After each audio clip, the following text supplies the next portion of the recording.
El tiempo, en su avance constante e implacable, deja marcas sobre el cuerpo humano, hace más profundas las líneas alrededor de unos ojos que han conocido la alegría y el dolor, vuelve plateado el cabello por sabiduría o por preocupación, y transforma poco a poco los contornos del rostro, dejando en cada año una verdad visible e imposible de negar. Cada uno de nosotros es una crónica viviente de su propia vida. Nuestros cuerpos guardan el registro de las estaciones que hemos atravesado y de las experiencias que hemos acumulado. Pero imagina, si puedes, un rostro que contradice esa ley básica de la naturaleza, un semblante atrapado, inmóvil en una primavera eterna, mientras el mundo a su alrededor cae de lleno hacia el otoño, una paradoja silenciosa e inquietante que parece susurrar que algo está profundamente, terriblemente mal. Un misterio tan perturbador que terminaría rondando los rincones tranquilos de un pequeño pueblo de Alabama, dejando a sus habitantes preguntándose si estaban viendo un milagro o algo mucho más siniestro. Antes de seguir con la historia de Nora Vance, si eres nuevo por aquí,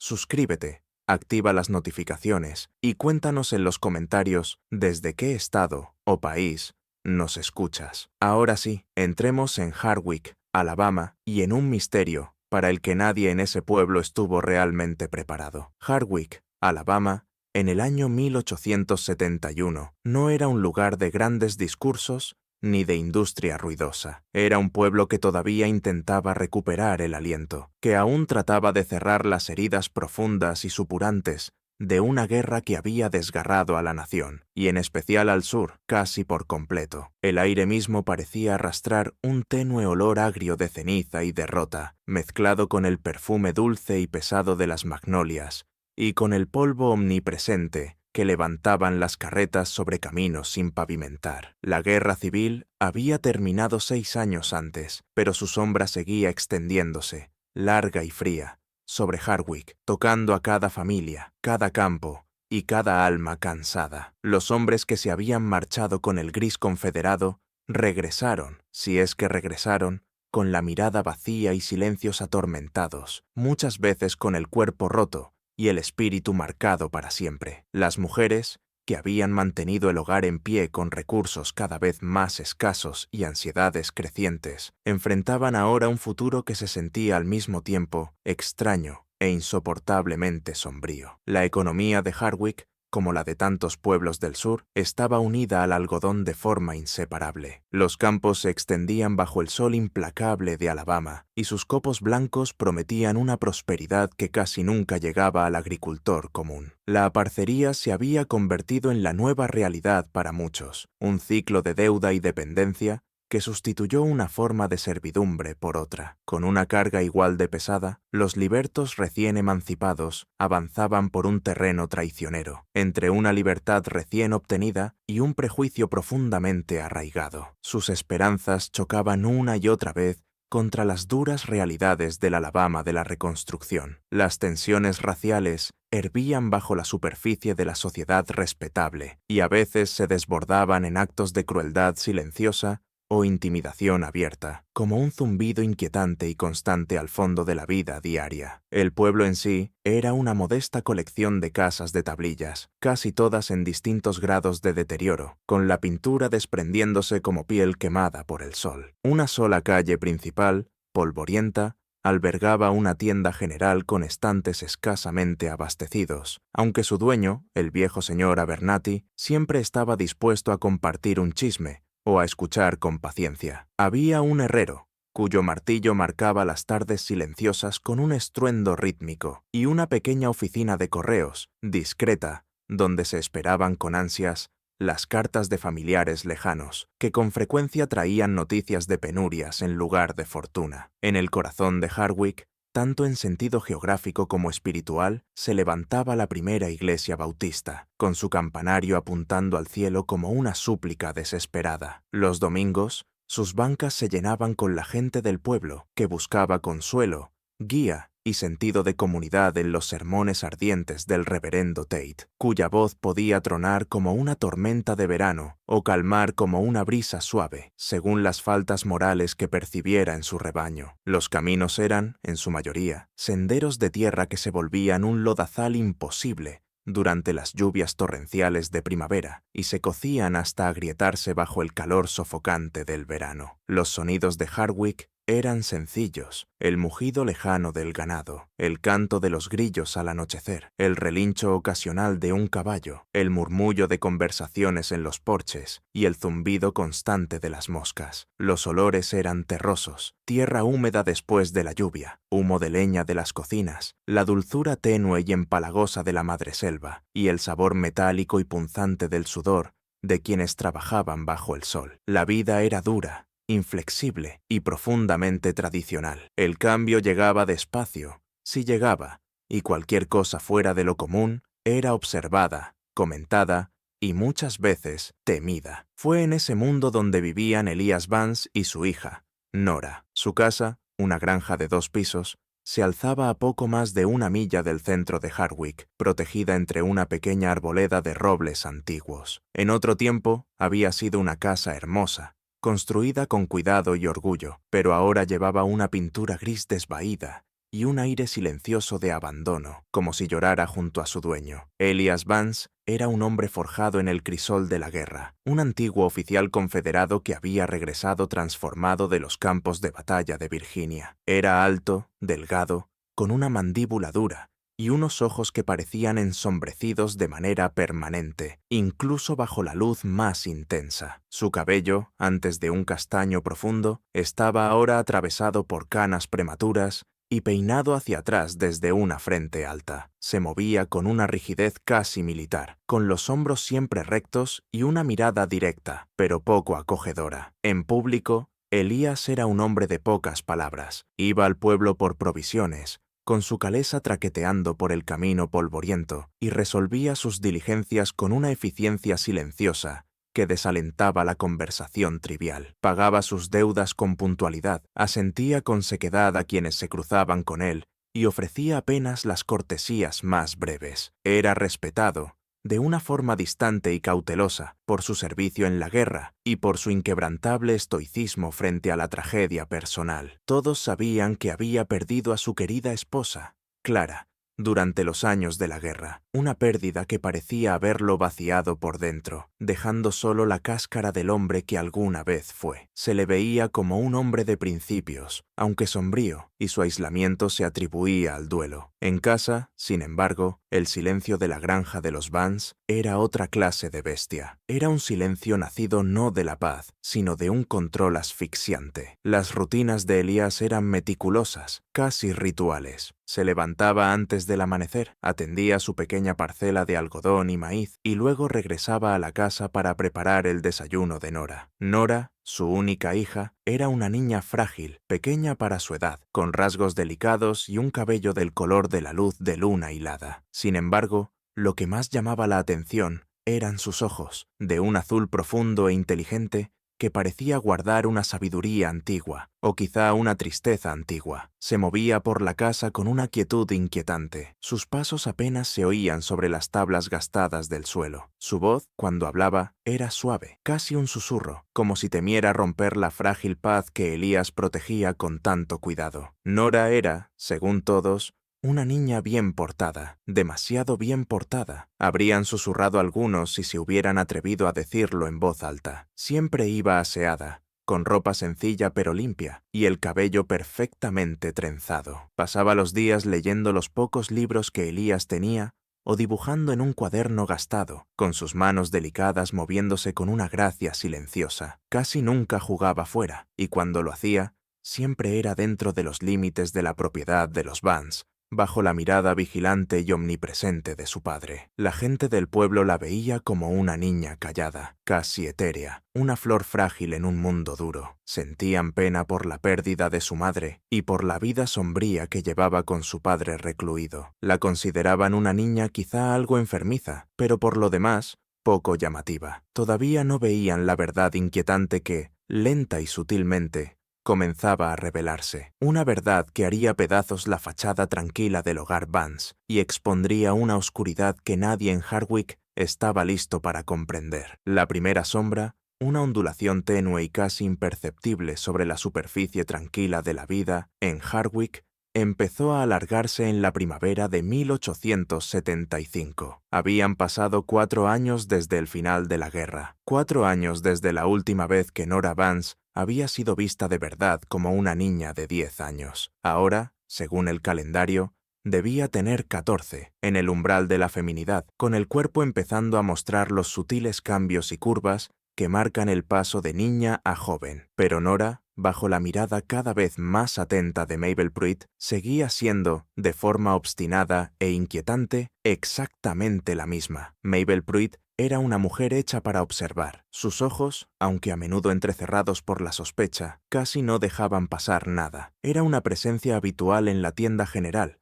con su canasta siempre llena de provisiones para la semana y sus oídos siempre pendientes de las corrientes del chisme local. Conocía a Nora Vance desde que nació. La había visto gatear, luego caminar y después crecer hasta convertirse en una niña pálida y callada. Pero algo se había detenido. Fue una tarde de martes, calurosa y húmeda, de esas en las que el aire se vuelve espeso y pesado, cuando Mabel vio a Nora en el pueblo. Elias Vance la había llevado, como hacía de vez en cuando, para comprar un carrete nuevo de hilo o un pequeño paquete de semillas. Nora estaba de pie junto a su padre, una figura silenciosa, casi translúcida, con un sencillo vestido de percal. Su cabello, todavía del color de la luz de luna, caía en una trenza por la espalda, y su rostro, enmarcado por mechones suaves y sueltos, era liso, sin marcas, y completamente infantil. Mabel la miró y luego volvió la vista hacia su propia hija, Sara, que era un año menor que Nora. Sara era puro crecimiento, extremidades largas y torpes, curvas incipientes, la voz empezando a cambiar y la piel con alguna que otra imperfección. Estaba creciendo, cambiando, entrando en la adolescencia. Pero Nora, no. Su estatura parecía no haber cambiado desde 2, incluso 3 años atrás. Sus manos seguían siendo pequeñas, sus muñecas delgadas como huesos de pájaro, su pecho seguía plano, sus caderas estrechas. Era como si el tiempo, en toda su infinita sabiduría, simplemente se hubiera olvidado de tocarla. Mabel sintió un escalofrío de inquietud, una sensación fría que nació en el estómago y se le extendió por las venas. No era solo que Nora pareciera joven, era que se veía exactamente igual, los mismos rasgos delicados, los mismos ojos azules abiertos, la misma quietud inquietante, como si hubiese sido preservada, como un espécimen en un frasco, intacta frente al avance natural de los años. Esa noche, mientras los grillos iniciaban su sinfonía nocturna y el aire ofrecía un leve alivio del calor del día, Mabel se sentó en el columpio del porche y se abanicó con un abanico de palma. Su marido, Thomas, un hombre bondadoso, aunque a menudo distraído, tallaba un trozo de cedro a su lado. «Thomas», dijo Mabel en voz baja, «¿viste hoy a Nora Vance?» Thomas gruñó mientras la navaja desprendía una fina viruta de madera. «La vi con Elías en la tienda, tan callada como siempre». «No está creciendo, Thomas», afirmó Mabel, con una certeza tensa que no dejaba espacio para discusión. «Tiene 14 años y no parece mayor de 10, quizá 11». Ante eso, Thomas dejó de tallar y levantó la vista hacia su esposa con el ceño fruncido. «Vamos, Mabel, las niñas crecen a su ritmo. Algunas tardan más, tú lo sabes. Esto no es crecer tarde, Thomas», insistió Mabel, deteniendo el abanico. «Esto es antinatural. He visto crecer a suficientes niños en este pueblo como para saber qué es normal y qué no. Su cara, su tamaño, todo. Es como si estuviera atascada, congelada». Thomas, hombre práctico, se encogió de hombros. «Elías la tiene demasiado encerrada. A lo mejor no le da suficiente sol o buena comida. Desde que murió Clara,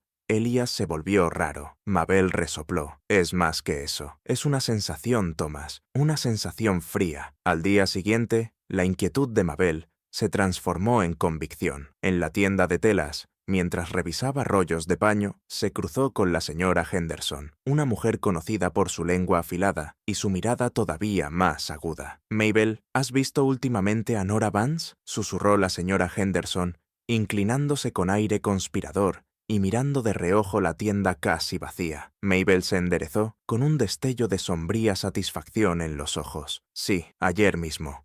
Y no he podido dejar de pensar en eso. No ha cambiado nada, ¿verdad?», continuó la señora Henderson, apenas audible. «Mi Marta es solo un año mayor y ya tiene pretendientes rondándola. Pero Nora sigue siendo una niña, una muñequita, una muñeca que no envejece», remató Mabel sintiendo un escalofrío subirle por la espalda pese al calor. No está bien, señora Henderson, no está bien. La semilla de la sospecha, una vez plantada, empezó a brotar con una rapidez alarmante. Las mujeres de Hardwicke, con sus ojos agudos y sus oídos todavía más agudos, comenzaron a notarlo. En la iglesia, durante los breves momentos en que Nora estaba presente, los susurros recorrían las bancas. Es demasiado pequeña para su edad. Se ve igual que hace 3 años. Pobrecita. Siempre tan pálida. Los susurros todavía no eran maliciosos, pero llevaban una corriente subterránea de miedo a lo desconocido. El reverendo Tate, un hombre extraordinariamente sensible al pulso espiritual de su congregación, percibió el cambio. Vio las miradas furtivas hacia el banco de los Vance, los murmullos incómodos. Entendió que algo perturbaba a su rebaño, algo que desafiaba el orden natural. Y así, el domingo siguiente, su sermón tomó un tono nuevo, más ominoso. Su voz, normalmente poderosa en su fervor justiciero, comenzó con un rumor grave y resonante que exigía atención. Hermanos míos, vivimos en un mundo regido por el orden divino de Dios. Las estaciones giran, las cosechas crecen, los niños florecen en hombres y mujeres, tal como el Señor dispuso. Pero a veces se detuvo y recorrió con la mirada a la congregación, quizá demorándose un instante en la figura callada e inmóvil de Nora Vance, aunque nunca la nombró. A veces el orden natural se altera. A veces aparecen cosas que desafían la explicación, que quedan fuera del diseño del Señor. Habló de los peligros de la vanidad, de intentar detener la mano del tiempo, de interferir con la voluntad de Dios. Habló de bendiciones y maldiciones, y de las formas misteriosas en que el Todopoderoso podía mostrar su desagrado o su intervención divina. No acusó a nadie, no de forma directa, pero sus palabras dibujaron una imagen vívida de una anomalía, de una desviación que solo podía entenderse como una señal del cielo o un oscuro presagio. La atmósfera en la iglesia se volvió pesada, densa de temores no pronunciados. El pueblo, ya golpeado por las secuelas de la guerra y por la dureza de la vida diaria, tenía ahora un nuevo misterio inquietante con el que lidiar. Los susurros se convirtieron en teorías murmuradas. Algunos hablaban de brujería, otros de castigo divino. La niña pálida y silenciosa de la granja de los Vance ya no era solo eso. Se estaba transformando en un símbolo, en un signo de interrogación, en una fuente de temor creciente en el corazón de Hardwicke. Y la sombra, antes tenue, ahora se extendía larga y oscura sobre toda la comunidad. El doctor Ambrose Holt era un hombre de ciencia, un faro de racionalidad en un pueblo que a menudo se dejaba arrastrar por la superstición y el rumor. Su consulta, ubicada en un pequeño edificio bien cuidado, a un lado de la calle principal, reflejaba su naturaleza metódica. Dentro, el aire olía de forma tenue a ácido carbólico y a hierbas secas, una mezcla de medicina moderna y remedios tradicionales. Sus instrumentos, aunque rudimentarios para los estándares actuales, estaban dispuestos con orden meticuloso. Bisturíes relucientes, un estetoscopio pulido, frascos de vidrio con distintas tinturas y un microscopio, maravilla tecnológica que le permitía asomarse al mundo invisible de células y microbios. Guardaba sobre el escritorio un pequeño diario de cuero, con páginas llenas de observaciones precisas, diagnósticos y alguna duda frustrada. El Dr. Holt se había formado en Filadelfia, una ciudad muy lejana de los caminos polvorientos de Hardwicke, y había regresado a su Alabama natal con una fe profunda en el poder de la observación, la lógica y la evidencia empírica. Era un hombre callado, reflexivo y deliberado, con el ceño a menudo fruncido por la concentración. Atendía toda clase de dolencias,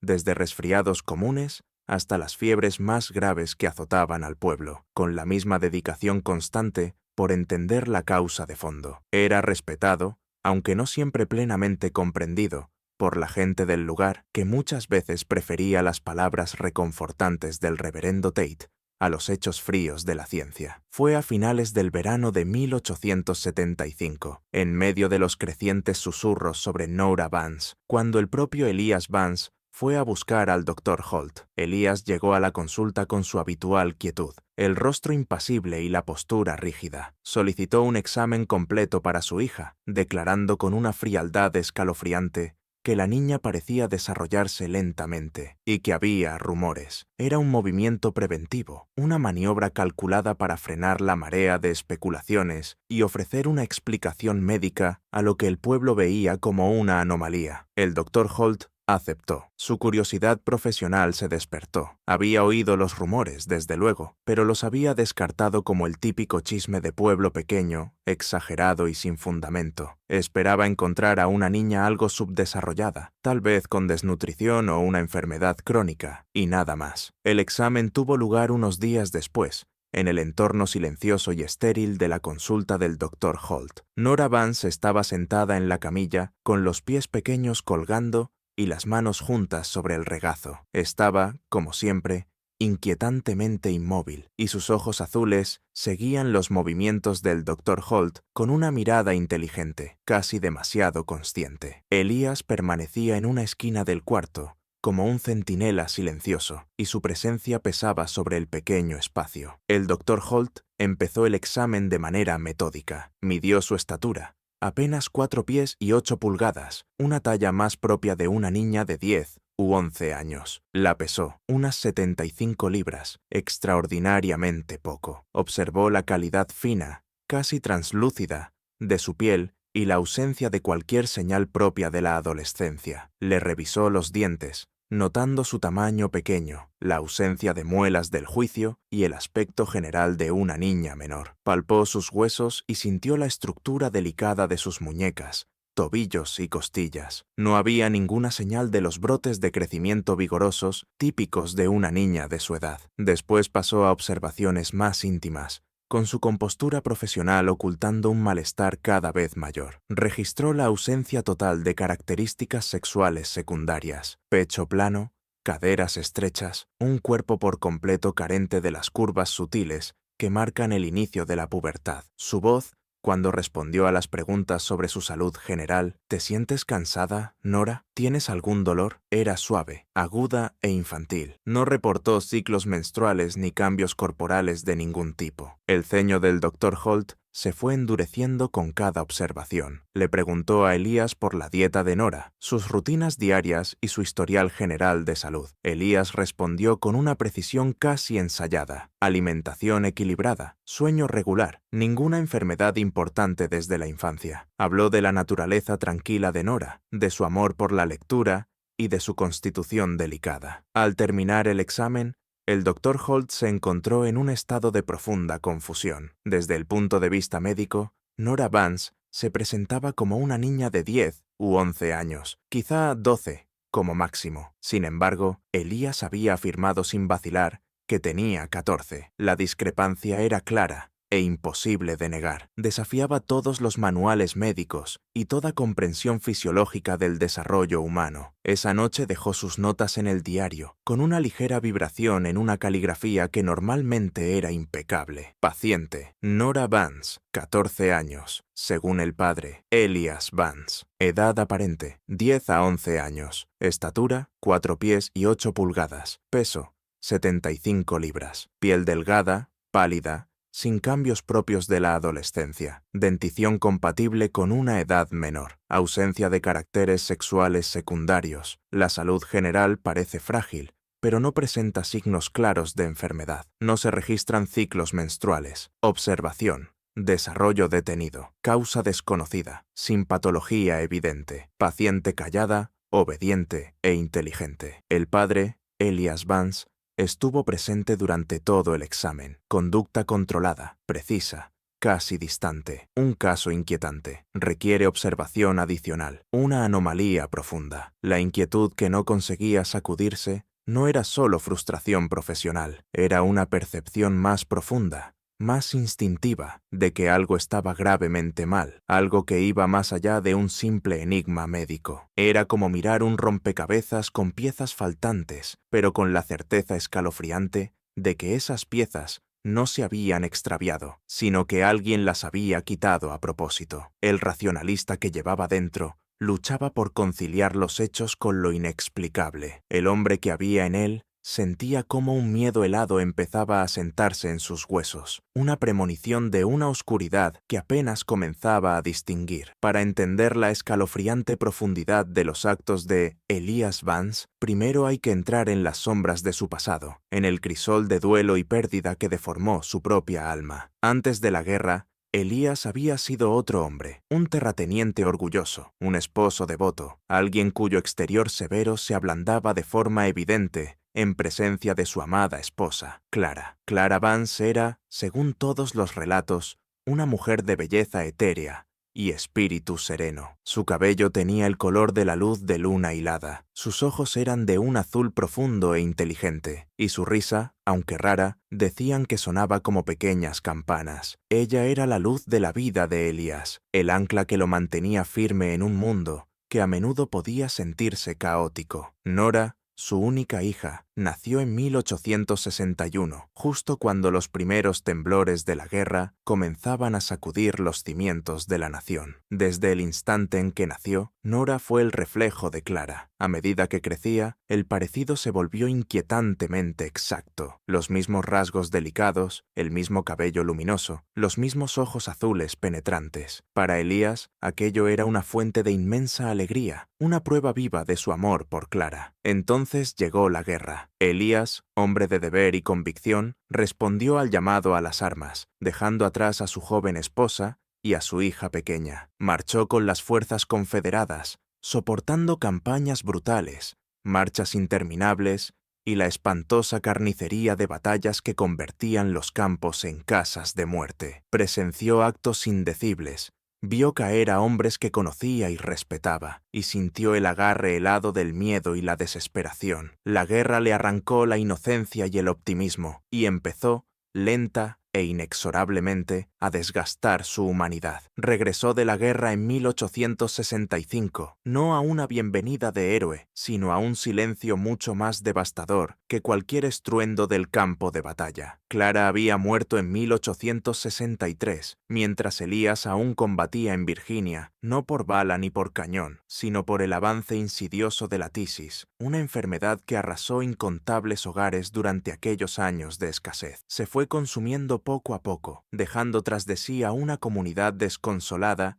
y a una Nora de 2 años, confundida y desamparada. Elías volvió a una casa vacía, al fantasma de la casa que había dejado. La luz se había apagado en su vida, dejándolo a la deriva en un mar de dolor profundo e inconsolable. En la sala de la granja de los Vance, sobre la chimenea fría y sin uso, colgaba un gran retrato de Clara, pintado con exquisito detalle. La mostraba tal como era a los 14 años, una joven al borde de la adultez, con una belleza radiante y los ojos llenos de promesa juvenil. Era un retrato que Elías contemplaba durante horas, con la mirada fija en la imagen de su amor perdido, en una comunión silenciosa, con un pasado que jamás podría recuperar. Y, mientras Nora crecía, el parecido con ese retrato se volvió casi insoportable para Elías. A los 10, luego a los 11, luego a los 12, Nora era la encarnación viviente de su Clara perdida, un eco precioso y frágil. Era un parecido que,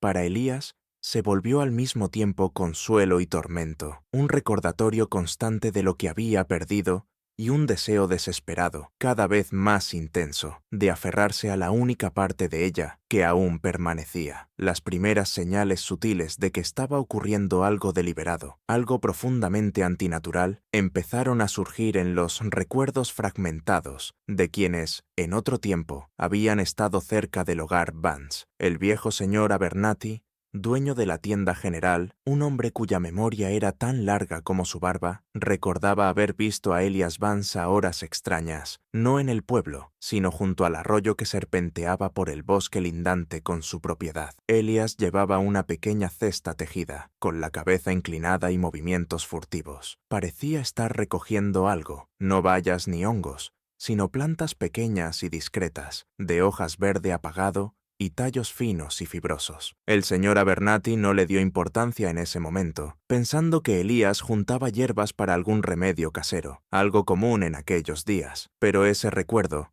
reavivado por los susurros sobre Nora, empezó a teñirse de un matiz más siniestro. Luego estaba Clem Dudley, un hombre corpulento y taciturno, que había trabajado como peón en la propiedad de los Vance durante algunos años después de la guerra, antes de marcharse en busca de mejor salario. Clem, que no se asustaba con facilidad, recordaba un olor extraño y amargo que a veces salía de la cocina de los Vance. No olía a comida ni a productos de limpieza. Era un olor terroso y acre, casi medicinal, con un fondo amargo que le hacía arrugar la nariz. Había visto a Elías en la cocina, inclinado sobre un mortero, triturando algo hasta convertirlo en una pasta fina. Elías siempre se detenía cuando Clem entraba, se le tensaba la espalda, y sus movimientos se volvían deliberadamente casuales. Clem lo había atribuido a las rarezas de Elías, otro rasgo de su aislamiento marcado por el duelo. Pero el recuerdo de aquel olor, de aquella molienda secreta, ahora se le cerraba en el estómago como un nudo helado. Y luego estaba la propia Nora, su cansancio persistente, su palidez inquietante, la forma en que su piel delicada parecía casi translúcida, siempre callada,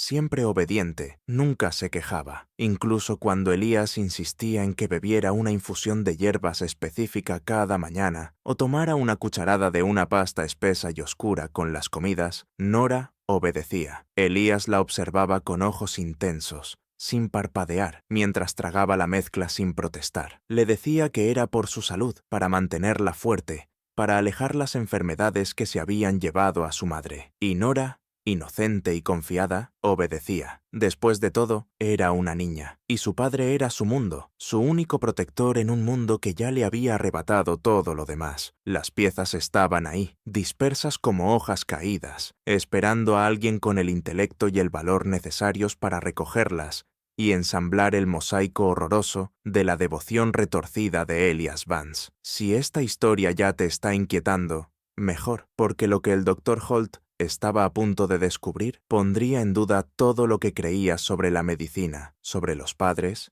y sobre el amor. Deja tu like para ayudar a que más personas encuentren esta historia. Y sigamos. El verano de 1879 trajo consigo no solo el calor sofocante de Alabama, sino también una nueva sacudida inquietante en los tranquilos ritmos de Hardwick. Thomas Greer, un joven de 19 años, era una figura conocida y apreciada en el pueblo. Era hijo del herrero local, un muchacho robusto, de sonrisa fácil, una mata de cabello castaño indómito y un encanto natural que atraía a la gente. Thomas estaba lleno de la energía desbordante de la juventud, ansioso por dejar huella en el mundo, y, como muchos jóvenes de su edad, sus pensamientos empezaban a girar hacia asuntos del corazón. Su atención, para sorpresa de muchos, se había fijado en Nora Vance. No era la vivacidad lo que le atraía de ella, porque Nora tenía poco de eso. Más bien, lo cautivaban su misterio silencioso, su belleza etérea y la profunda tristeza que parecía vivir en sus ojos azules. La veía como una flor delicada que necesitaba protección y quizá un poco de luz. La había notado de verdad por primera vez en el picnic anual de la iglesia, una rara ocasión en la que Elías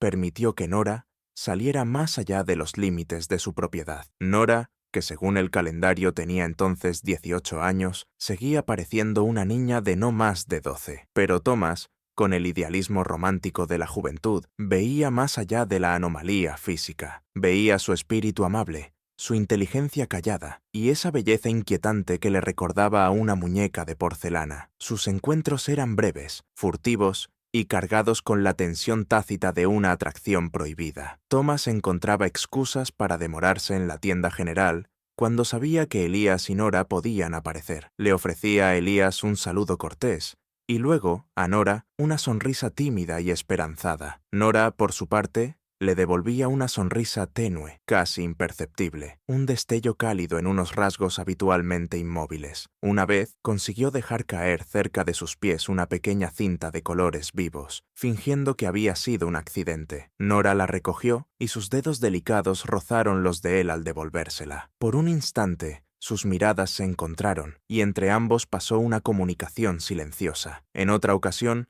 la vio dibujando junto al arroyo, un raro momento de soledad para ella. Se acercó con cautela y le ofreció unas margaritas silvestres que había recogido. Nora las aceptó, con las mejillas apenas teñidas de rosa, y durante unos minutos preciosos Hablaron en voz baja, casi en secreto. Thomas habló de su sueño de ampliar la herrería de su padre, de ver el mundo más allá de Hardwick. Nora, con su voz suave y susurrante, habló de los libros que leía, de las historias que imaginaba. Aquellos encuentros inocentes, sin embargo, no escaparon a la atención de Elias Vance. Su posesividad hacia Nora había crecido con los años, endureciéndose hasta convertirse en una coraza impenetrable. Cada mirada, cada palabra susurrada, cada sonrisa fugaz le parecía una amenaza para el mundo cuidadosamente construido que había levantado alrededor de su hija. No veía en Thomas Greer a un pretendiente ilusionado, sino a un depredador, una fuerza que amenazaba con arrancarle el último vestigio de Clara, al que se aferraba con desesperación. Una tarde sofocante,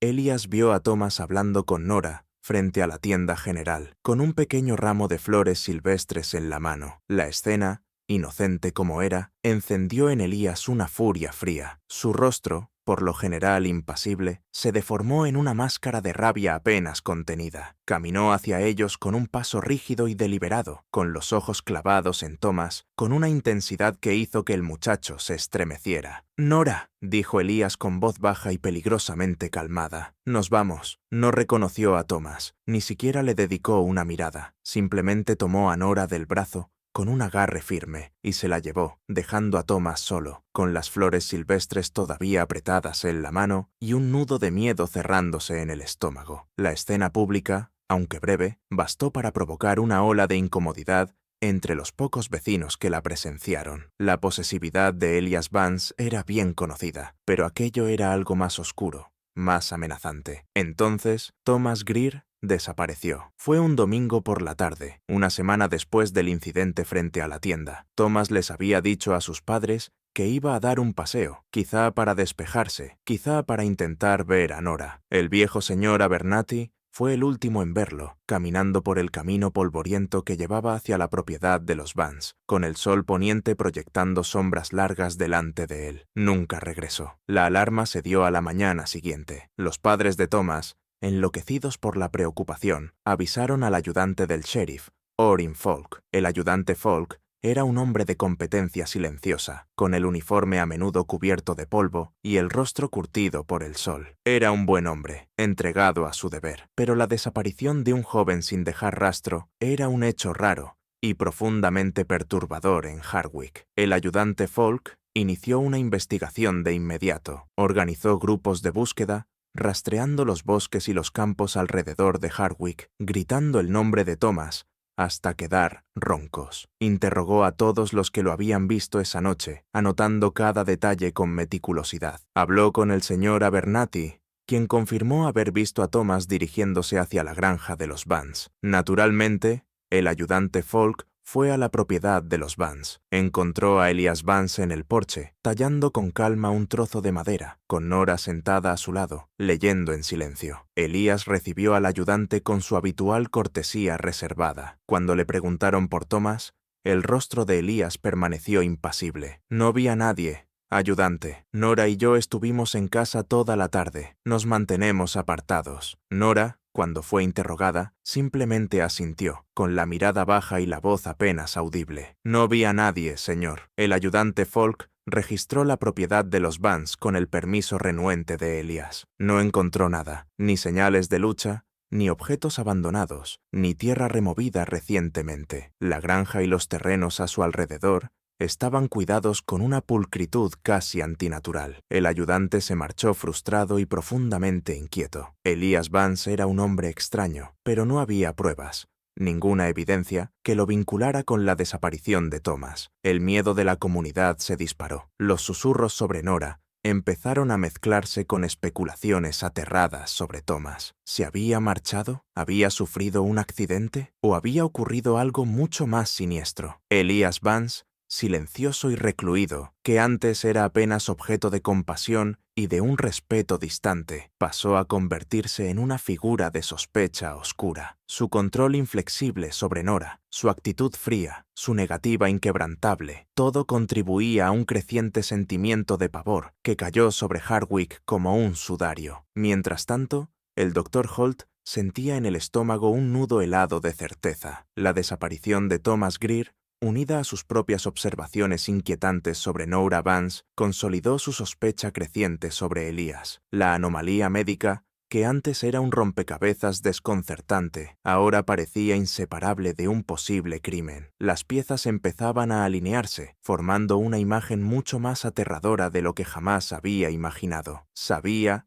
con una certeza escalofriante, que debía profundizar más para descubrir la verdad, sin importar cuán oscura o devastadora pudiera ser. El destino de Nora Vance, y quizá también el de Thomas Greer, dependía de ello. La desaparición de Thomas Greer, sumada a su profunda confusión médica con respecto a Nora Vance, empujó al Dr. Holt a una investigación sistemática e implacable. El racionalista que había en él exigía respuestas, y el lado humanitario sentía una urgencia creciente por proteger a Nora de cualquier secreto oscuro que Elias Vance estuviera ocultando. Su consulta, normalmente un lugar de curación, se transformó en un silencioso laboratorio de investigación. Pasaba las noches revisando textos médicos, guías botánicas y cuantos diarios científicos podía conseguir, buscando alguna condición extraña, alguna planta rara, algún remedio popular olvidado que pudiera explicar la detención del desarrollo de Nora. Su búsqueda era minuciosa y muchas veces frustrante. El conocimiento médico de finales del siglo XIX, aunque avanzaba con rapidez, seguía teniendo vastas zonas inexploradas. Consideró de todo: condiciones genéticas raras, enfermedades crónicas, incluso la posibilidad de un veneno exótico, pero nada encajaba por completo. Nora no mostraba otros síntomas de enfermedad grave, solo esa profunda e inquietante falta de maduración física. Entonces una idea lo golpeó. ¿Y si no se trataba de una enfermedad, sino de una intervención deliberada? ¿Y si Elías Vance, en su duelo retorcido, le estaba haciendo activamente algo a Nora? Recordó los viejos relatos populares, los remedios transmitidos de generación en generación, algunos basados en plantas con efectos potentes, aunque poco comprendidos, sobre el cuerpo humano. Decidió ampliar su búsqueda más allá de los límites de la medicina convencional. Redactó una carta minuciosa, con caligrafía precisa y clara, dirigida al Dr. Leonard Price, un botánico de renombre de la Universidad de Alabama, en Tuscaloosa. En la carta, el Dr. Holt describió el caso de Nora con detalle exhaustivo: su edad aparente frente a su edad cronológica, la ausencia total de caracteres sexuales secundarios, su palidez, su conducta callada y la falta de cualquier otro síntoma evidente de enfermedad. Luego planteó una serie de preguntas, consultando si el Dr. Price conocía plantas nativas de Alabama o del sur en general, que se supiera que afectaban el crecimiento humano, el desarrollo o el sistema hormonal, especialmente aquellas capaces de suprimir la pubertad o provocar un estancamiento en la maduración física. Subrayó la naturaleza inusual del caso, insinuando una posible administración deliberada. Las semanas siguientes fueron agonizantes. El Dr. Holt continuó con sus rondas diarias, atendiendo a sus pacientes, pero su mente repetía una y otra vez la imagen de Nora, la frialdad de Elías y el misterio escalofriante de la desaparición de Thomas Greer. Sentía un aislamiento creciente, cargando con un secreto que todavía no podía expresar por completo, una sospecha que era, al mismo tiempo, monstruosa y aterradoramente plausible. Por fin llegó una carta desde Tuscaloosa, con el sello de la universidad en el sobre. El Dr. Holt la abrió de un tirón, con manos temblorosas. La respuesta del Dr. Price era detallada, erudita y absolutamente devastadora. El Dr. Price reconocía lo inusual del caso y, tras considerarlo con cuidado, sugería una planta en particular, Lithospermum ruderal, conocida comúnmente como semilla de piedra y también como Cromwell de camino. Explicaba que, aunque sus propiedades no eran plenamente comprendidas por la medicina occidental, existía una larga y documentada historia de uso entre diversos pueblos indígenas de Norteamérica, especialmente por sus efectos sobre la fertilidad. Escribía sobre mujeres que usaban infusiones de la planta para suprimir la menstruación y evitar la concepción, y sobre su uso en algunas tradiciones para retrasar la pubertad en niñas, o incluso inducir un estado de infancia prolongada. El Dr. Price continuaba explicando que investigaciones científicas recientes, aunque limitadas, sobre Litospermum ruderal habían empezado a identificar ciertos alcaloides en la planta que se creía que interferían con la glándula pituitaria y, en consecuencia, con la tiroides. Describía cómo una tiroides suprimida podía provocar una serie de síntomas: crecimiento atrofiado, desarrollo sexual retrasado, letargo, palidez y una desaceleración general de los procesos metabólicos. Señalaba que una exposición prolongada, especialmente durante periodos críticos del desarrollo, podía tener efectos profundos y potencialmente irreversibles sobre la maduración física de una persona. Añadía, además, que la planta era relativamente común en la región y que solía crecer en bosques secos y abiertos, y a lo largo de los cauces de arroyos. El Dr. Holt leyó la carta una vez y luego una segunda, apretando el papel con tanta fuerza que los nudillos se le pusieron blancos. Las palabras en la página eran una explicación científica fría y dura para el fenómeno antinatural que había presenciado. Cada síntoma que mostraba Nora, su baja estatura, la ausencia de caracteres sexuales secundarios, su palidez, su conducta callada y casi letárgica, cobró de pronto un sentido espantoso. Las piezas encajaron con una finalidad nauseabunda. Elias Vance no era solo un padre en duelo, era el arquitecto deliberado del desarrollo detenido de su hija. Le estaba administrando de forma sistemática un compuesto para mantenerla siempre joven, siempre niña, siempre la imagen viva de su Clara perdida a los 14 años. La revelación fue un golpe en el estómago, una oleada de náusea que lo recorrió por completo. La satisfacción intelectual de resolver un misterio médico quedó eclipsada por completo ante el horror profundo de la verdad. Esto no era una enfermedad, era un acto de crueldad prolongada y calculada, disfrazado de cuidado. Con ese conocimiento aterrador en sus manos, el Dr. Holt supo que necesitaba algo más que una teoría científica. Necesitaba una confirmación, un testigo. Su mente fue de inmediato a Clem Dudley, el antiguo peón que había mencionado aquel olor extraño y la forma secreta en que Elías molía sustancias. El Dr. Holt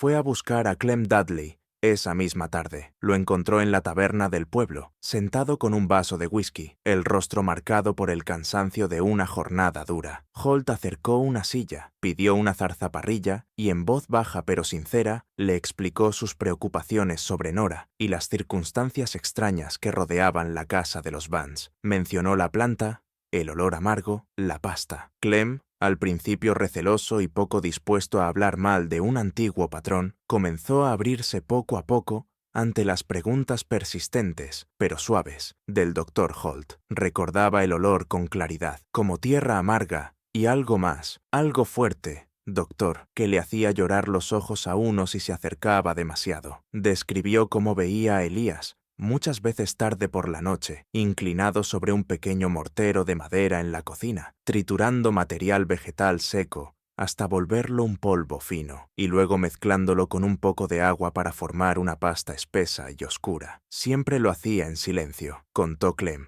bajando la voz hasta casi un susurro, y siempre se detenía si yo entraba. Pero lo vi, doctor, más de una vez, y lo vi echar una cucharada de esa pasta en el té de la mañana de Nora, o a veces mezclarla con sus gachas, y la miraba mientras lo tomaba, bien de cerca, como asegurándose de que no dejara ni una gota. Clem también recordó que Elías bajaba con frecuencia al lecho del arroyo con una cestita y regresaba con manojos de las mismas plantas que el Dr. Price había descrito, pequeñas, discretas, con hojas verde apagado. Él le llamaba el tónico de Nora. Decía que era para mantenerla fuerte, como su mamá, concluyó Clem, con un escalofrío recorriéndole el cuerpo robusto, pero siempre se sentía mal, de algún modo, una sensación fría. Las piezas ya no estaban dispersas, estaban reunidas, formando una imagen completa y horrorosa, la explicación científica, el testimonio ocular y la escalofriante realidad de los actos de Elias Vance. El Dr. Holt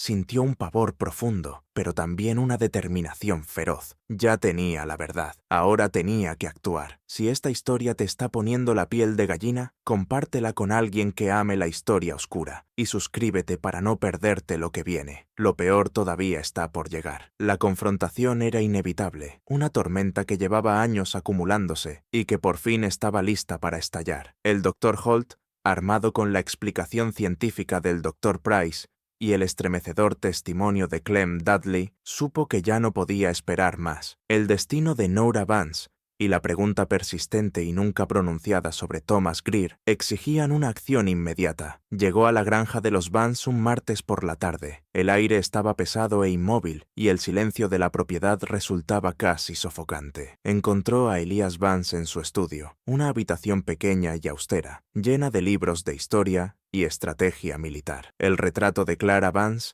eternamente de 14 años, observaba desde la pared. Elias levantó la vista de su libro de cuentas, con el rostro impasible y los ojos sin mostrar sorpresa ante la visita inesperada del Dr. Holt. Simplemente señaló una silla, invitándolo en silencio a sentarse. El Dr. Holt eligió sus palabras con cuidado, con la voz firme pese al temblor de sus manos. «Señor Vance», empezó, «he venido a hablar con usted sobre Nora y sobre ciertas irregularidades». Elias cerró su libro de cuentas y lo dejó con exactitud sobre el escritorio. «¿Irregularidades, doctor? Le aseguro que Nora goza de excelente salud. Usted mismo la examinó». Su tono era sereno, casi desdeñoso, un desafío sutil. «Así es», respondió el Dr. Holt, sosteniéndole la mirada, «y mi examen, junto con una investigación adicional, me ha llevado a una conclusión profundamente perturbadora. Señor Vance, sé lo del litospermo ruderale». El nombre quedó suspendido en el aire, una expresión científica extraña que pareció agrietar la fachada cuidadosamente construida de Elias Vance. Por primera vez, un destello de algo, quizá sorpresa, quizá un reconocimiento frío, cruzó sus ojos, pero fue fugaz. Se recostó en la silla,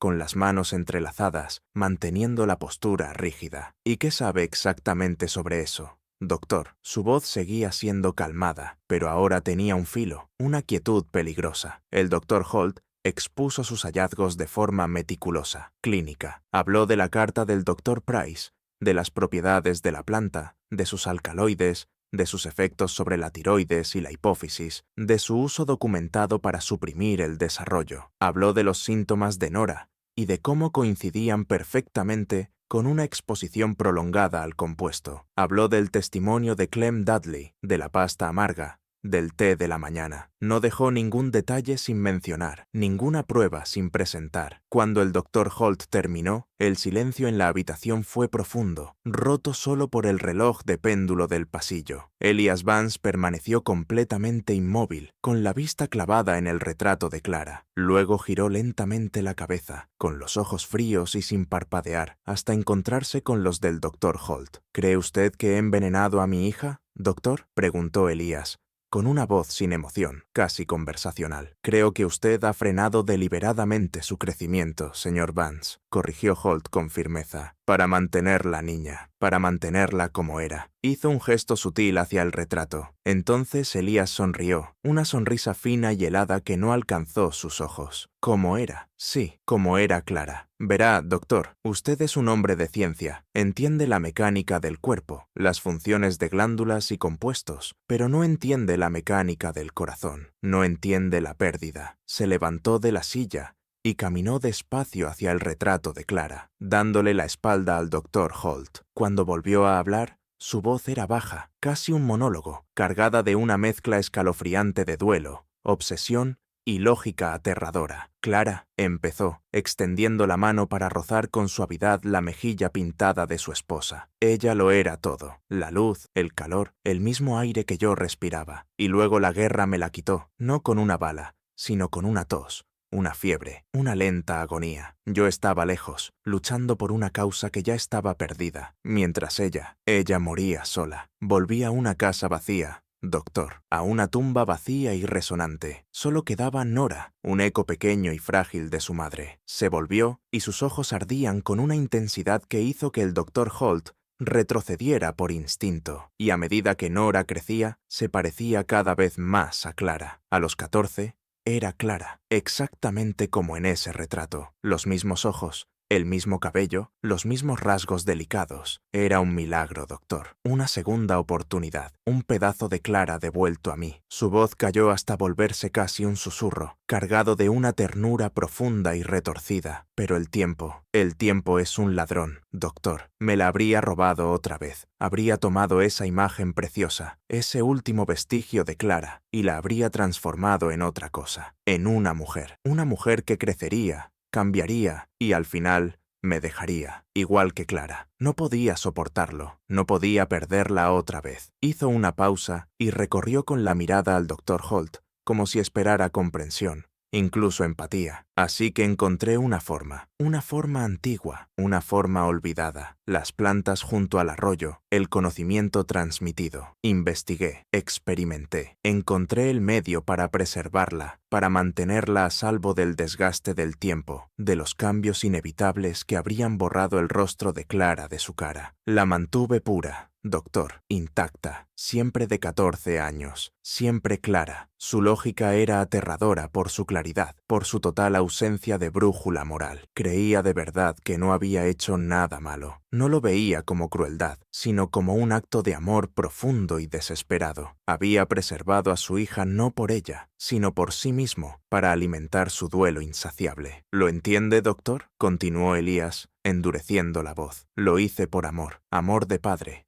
amor de esposo, para mantener vivo un fragmento de lo que se perdió. Y no permitiré que nadie me lo arrebate, ni usted, ni el pueblo. Nadie. Entrecerró los ojos. Una amenaza velada quedó flotando, sin necesidad de decirse. Hay cosas que es mejor no perturbar, doctor, por el bien de todos. El doctor Holt sintió como un pavor helado se le metía en los huesos. No era solo la confesión, la espantosa admisión de lo que Elías había hecho. Era la completa y absoluta falta de remordimiento de aquel hombre. No era un loco desvariando, era un hombre plenamente convencido de la rectitud de sus actos, con el duelo deformando su percepción de la realidad hasta volverla monstruosa. Había cometido un acto indecible y lo consideraba un deber sagrado. El doctor Holt se puso de pie lentamente, con las piernas pesadas y la mente dando vueltas. Había ido en busca de respuestas y las había encontrado, pero la verdad era mucho más devastadora que cualquier anomalía médica. Había mirado al abismo del alma de un hombre roto y la oscuridad que encontró allí era absoluta. Salió de la granja de los Vance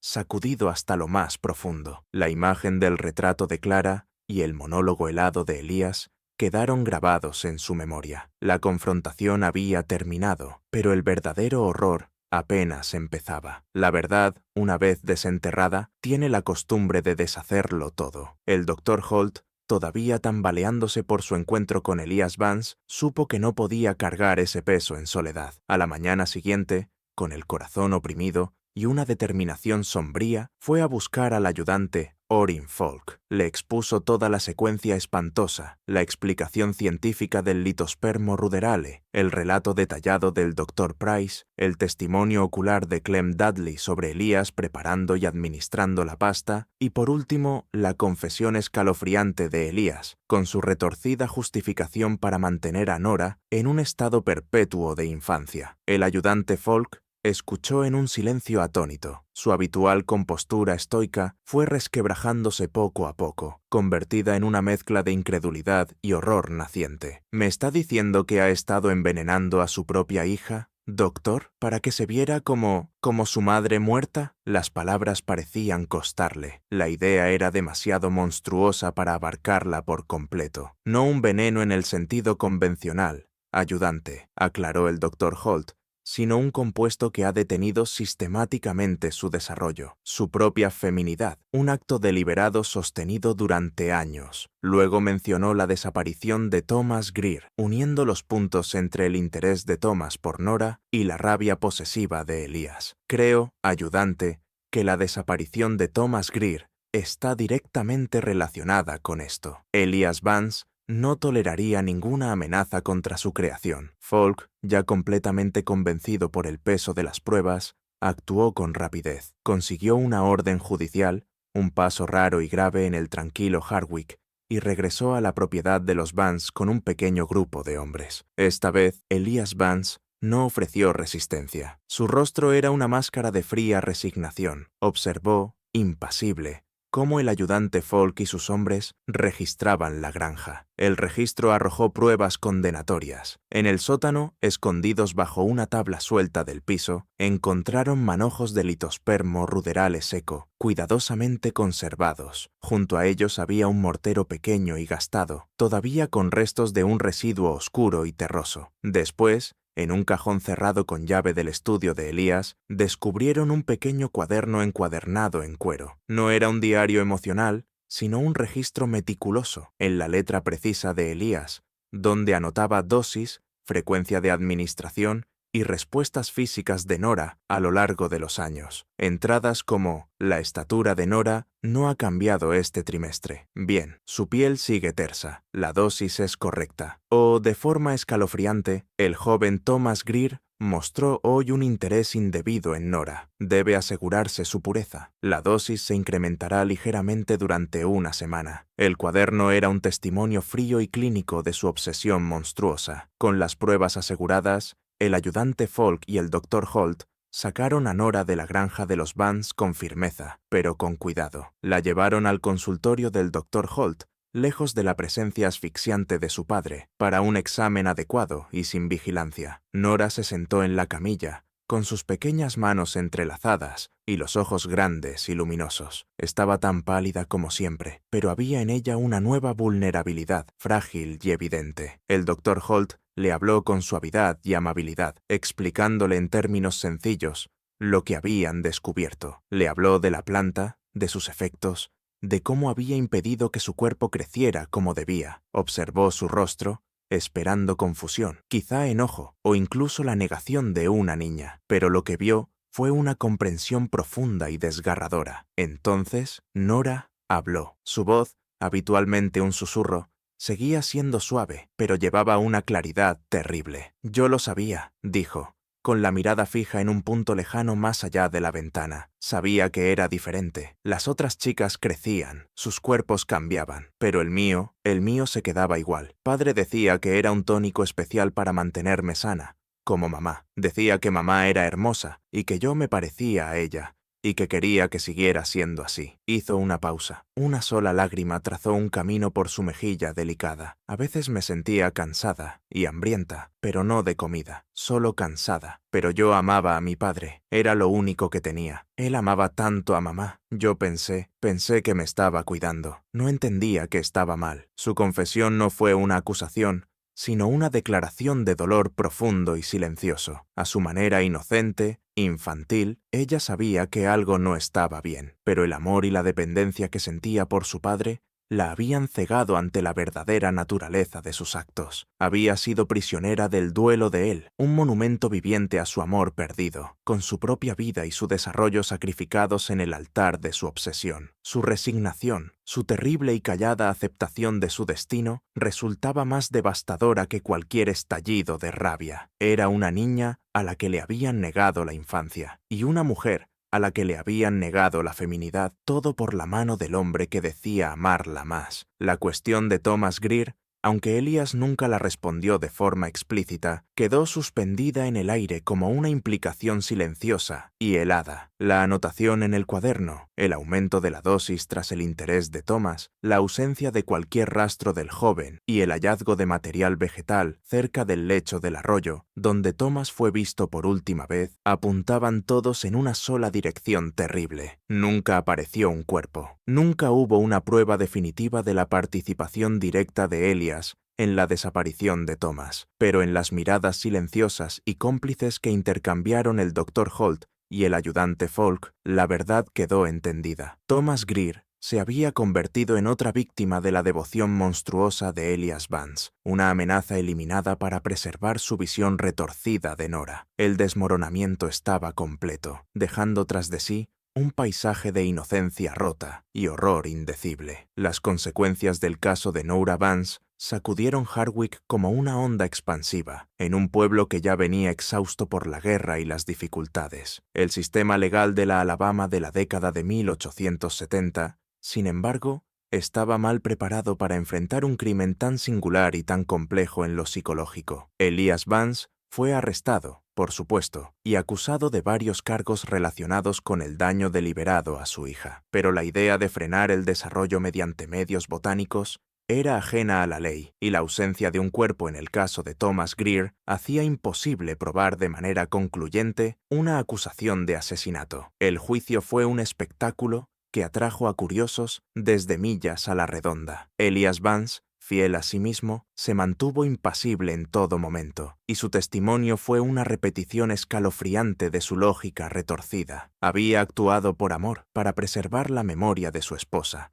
para proteger a su hija de las durezas del mundo. El Dr. Holt testificó, presentando sus hallazgos científicos y las anotaciones del cuaderno, trazando un retrato severo de abuso calculado. Clem Dudley relató lo que había visto, con la voz temblando entre el miedo y la indignación moral. Nora, frágil y callada, dio su testimonio, y sus palabras suaves hicieron eco de la profunda tristeza de su juventud robada. Al final, Elias Vance fue declarado culpable de agresión agravada y puesta en peligro de un menor, pero no de asesinato. El jurado, compuesto por vecinos y granjeros, tuvo dificultades con los matices del caso. Algunos lo veían como un monstruo, otros como un hombre roto, enloquecido por el duelo. Fue condenado a una pena de prisión estatal, un castigo que, para muchos, resultaba dolorosamente insuficiente ante los años de encarcelamiento psicológico y físico que había impuesto a su propia hija. La comunidad se fracturó. Unos compadecían al viudo afligido, otros se horrorizaban ante la profundidad de su depravación. El apellido Vance,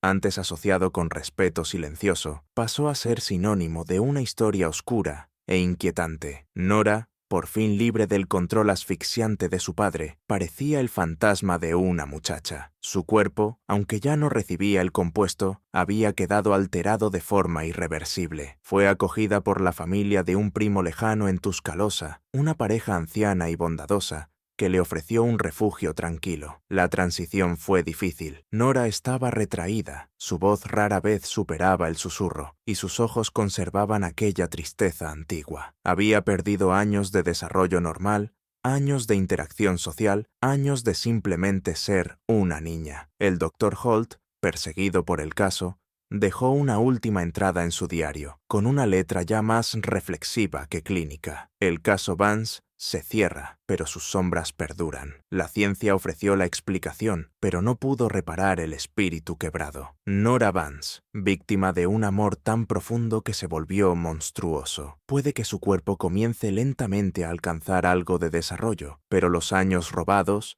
las experiencias negadas, jamás podrán recuperarse. Un recordatorio helado de que el corazón humano, en su duelo más oscuro, puede torcer incluso las intenciones más puras hasta convertirlas en actos indecibles. Los límites de nuestra comprensión, tanto médica como moral, quedaron expuestos en Hardwick. Que Dios tenga misericordia de su alma y de la de él. ¿Qué fue de Nora Vance en los años que siguieron? Su recuperación fue lenta y parcial. A medida que el compuesto de litospermo fue abandonando su organismo, su cuerpo comenzó un intento tardío y vacilante de madurar. Creció unas cuantas pulgadas más, sus rasgos se suavizaron ligeramente y apareció una curva tenue, casi imperceptible, pero nunca llegó a alcanzar de verdad su edad cronológica. Siguió siendo pequeña, delicada, con esa quietud inquietante que se había convertido en su sello. Vivió una vida tranquila en Tuscaloosa, nunca se casó, nunca tuvo hijos, y quedó marcada para siempre por los años de la devoción retorcida de su padre. Llevó las cicatrices de su pasado no en la piel, sino en lo más hondo del espíritu, un testimonio silencioso de la niña que nunca envejeció como las demás. La pregunta no resuelta sobre Thomas Greer